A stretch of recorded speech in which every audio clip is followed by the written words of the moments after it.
ಮುಂದಿನ ಸುದ್ದಿಗೆ ಹೋಗ್ಬಿಡೋಣ. ಬೆಂಗಳೂರು ಮನೆ ಮಾರಾಟ ಜಿಗಿತ. ದೇಶದ ಪ್ರಮುಖ 8 ನಗರಗಳಲ್ಲಿ ಮಾರ್ಚ್ ತ್ರೈಮಾಸಿಕದಲ್ಲಿ 95,973 ಮನೆ ಮಾರಾಟ.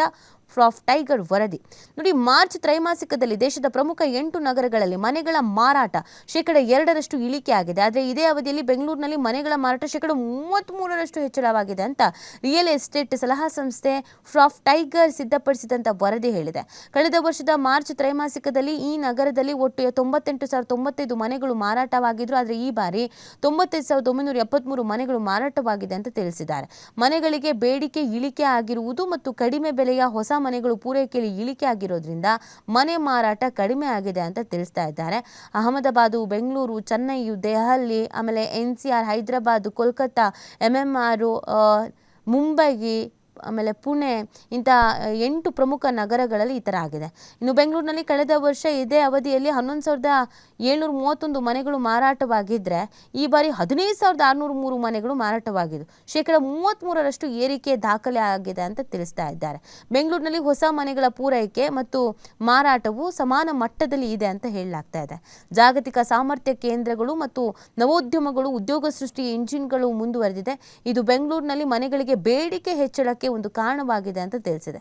ಕಳೆದ ವರ್ಷದ ಮಾರ್ಚ್ ತ್ರೈಮಾಸಿಕದಲ್ಲಿ ಚೆನ್ನೈನಲ್ಲಿ 4,774 ಮನೆಗಳು ಮಾರಾಟವಾಗಿದ್ರೆ ಈ ಬಾರಿ 6,841 ಮನೆ ಮಾರಾಟವಾಗಿದೆ ಅನ್ನೋದನ್ನು ತಿಳಿಸಲಾಗ್ತಾ ಇದೆ. ಸೊ ರಿಯಲ್ ಎಸ್ಟೇಟ್ ಕಂಪನಿ ಸಂಜೀವಿನಿ ಸಮೂಹದ ಅಧ್ಯಕ್ಷ ಉಮೇಶ್ ಗೌಡ ಇದಕ್ಕೆ ಸಂಬಂಧಪಟ್ಟಂತ ಮಾಹಿತಿಯನ್ನು ಹಂಚಿಕೊಂಡಿದ್ದಾರೆ. ಬೆಂಗಳೂರಿನಲ್ಲಿ ಮನೆ ಮಾರಾಟ ಏಕ್ದಮ್ ಜಿಗಿತ ಆಗಿದೆ ಅನ್ನೋದು ಈ ಮುಖಾಂತರವಾಗಿ ಗೊತ್ತಾಗ್ತಿದೆ. ಮುಂದಿನ ದಿನಗಳಲ್ಲಿ ಇನ್ನೂ ಸಾಮಾನ್ಯ ವರ್ಗದವರು, ಮಧ್ಯಮ ವರ್ಗದವರು ಮನೆ ತಗೋಬೇಕು ಅಂತ ಏನಾದ್ರು ಪ್ಲಾನ್ ಮಾಡ್ಕೊಳ್ತಾ ಇದ್ರೆ ಬೆಂಗಳೂರಿನಲ್ಲಿ ಕಷ್ಟ ಆಗ್ಬೋದು. ಬಿಕಾಸ್ ಬೇಡಿಕೆ ಜಾಸ್ತಿ ಇದ್ದಾಗ ರೇಟ್ಗಳು ಕೂಡ ಜಾಸ್ತಿ ಆಗುತ್ತೆ. ನಿಮಗೆ ಒಂದು 3 ವರ್ಷದ ಹಿಂದೆ ಒಂದು 70 ಲಕ್ಷಕ್ಕೆ ಒಳ್ಳೆ ಮನೆ ಸಿಗುತ್ತೆ ಅಂತ ಹೇಳ್ತಾ ಇದ್ರು. ಈಗ ನೀವು 1,30,30,00,000 ಕೊಡ್ತೀನಿ ಅಂತಂದ್ರೂ ಒಳ್ಳೆ ಮನೆ ಅಂತೇನಿಲ್ಲ, ಮನೆ ಬೇಕು, ಮನೆ ಇದೆ ಅಷ್ಟೇ. ಸೊ ನಿಮಗೆ 30-40 ಅಂತ ಅಂದರೆ 1.5-2 ಕೋಟಿ ಅಂತ ಹೇಳೋ ಪರಿಸ್ಥಿತಿ. ಇದನ್ನೇ ನೀವು ಒಂದು 4-5 ವರ್ಷದ ಹಿಂದೆ 70 ಲಕ್ಷ 80 ಲಕ್ಷಕ್ಕೆ ಸೂಪರ್ ಡೂಪರ್ ಆಗಿರೋ ಮನೆ ಸಿಗುತ್ತೆ ಅಂತ ಹೇಳ್ತಾ ಇದ್ರು.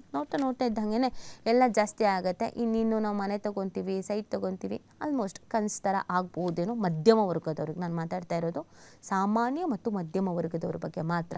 ಸೊ ಹಾಗಾಗಿ ಬೆಂಗಳೂರಿನಲ್ಲಿ ಇಟ್ಕೊಂಡು ಬೆಂಗಳೂರಿನಲ್ಲಿ ಏನಾದ್ರು ಒಂದು ತಗೋಬೇಕು ಅನ್ನುವಂಥ ಕನಸುಗಳಿದ್ರೆ ಅದು ಮೇ ಬಿ ಮರೀಚಿಕೆ ಆಗ್ಬೋದು. ಮುಂದಿನ ಸುದ್ದಿಗೆ ಹೋಗೋಣ ಯಾವುದಿದೆ ಅಂತ. ನೂತನ ಅಬಕಾರಿ ಸುಂಕ ನೀತಿಯಿಂದ ಬೆಲೆ ಏರಿಕೆ, ಮದ್ಯ ತುಟ್ಟಿ, ಗ್ರಾಹಕರ ಮಿಶ್ರ ಪ್ರತಿಕ್ರಿಯೆ. ಇನ್ನು ಮದ್ಯದಲ್ಲಿರುವಂಥ ಆಲ್ಕೋಹಾಲ್ ಪ್ರಮಾಣದ ಮೇಲೆ ಸುಂಕ ವಿಧಿಸುವ ನೂತನ ಅಬಕಾರಿ ಸುಂಕ ನೀತಿಯು ಮೇ 11ರಿಂದ ಜಾರಿಗೆ ಬಂದಿದ್ದು ಆಲ್ಕೋಹಾಲ್ ಪ್ರಮಾಣ ಹೆಚ್ಚಿರುವಂಥ ಎಲ್ಲ ಮದ್ಯಮಗಳ ಮಾರಾಟ ಬೆಲೆ ಏರಿಕೆ ಆಗಿದೆ. ಹೆಚ್ಚಳಕ್ಕೆ ಮಿಶ್ರ ಪ್ರತಿಕ್ರಿಯೆ ವ್ಯಕ್ತವಾಗ್ತಾ ಇದೆ. ನೂತನ ಸುಂಕ ನೀತಿಯಿಂದ ಕಡಿಮೆ ಬೆಲೆಯ ಮದ್ಯಗಳ ದರ ಅತಿ ಹೆಚ್ಚು ಏರಿಕೆಯಾಗಿದೆ. ಈ ಮೊದಲು 180 ml ಅಂದರೆ ಕ್ವಾರ್ಟರು ವಿಸ್ಕಿ ಏನೋ ಅಂತೆ. ಸೊ ಇದು 70 ರೂಪಾಯಿ ಇತ್ತಂತೆ, ಈಗ 95ರಿಂದ 98 ರೂಪಾಯಿಗೆ ಏರಿಕೆ ಆಗಿದೆಯಂತೆ. ಅದೇ ರೀತಿ 135ಕ್ಕೆ ಸಿಗ್ತಾ ಇದ್ದಂಥ ವಿಸ್ಕಿ ಏನೋ ಈಗ 160 ರೂಪಾಯಿಗೆ ಅಂತೆ ಕೊಡಬೇಕಂತೆ. ಸೊ ಕಡಿಮೆ ಬೆಲೆಯ ಮದ್ಯದ ಬೆಲೆಯಲ್ಲಿ ಗಣನೀಯ ಏರಿಕೆ ಆಗಿದ್ದು ಅದನ್ನು ಬಳಸ್ತಾ ಇದ್ದವರು ಅಸಮಾಧಾನ ವ್ಯಕ್ತಪಡಿಸಿದ್ದಾರೆ. ಕೆಲವರು ಗೊಣಗಿಕೊಂಡೇ ಹೆಚ್ಚಿನ ಬೆಲೆ ನೀಡಿ ಮದ್ಯ ಖರೀದಿಸಿದರೆ ಇನ್ನು ಕೆಲವರು 180 ml ಬದಲಿಗೆ 90 mlನ ಟೆಟ್ರಾ ಪ್ಯಾಕನ್ನು ತೆಗೆದುಕೊಳ್ತಾ ಇದ್ದಾರೆ ಅಂತ ಹೇಳ್ತಾ ಇದ್ದಾರೆ. ಇನ್ನು ಕ್ವಾರ್ಟರ್ಗೆ 120ರಿಂದ 150 ಬೆಲೆ ಇರುವಂಥ ವಿಸ್ಕಿಗಳು ಸರಿಸುಮಾರು ಒಂದೇ ರೀತಿ ಇರುತ್ತೆ.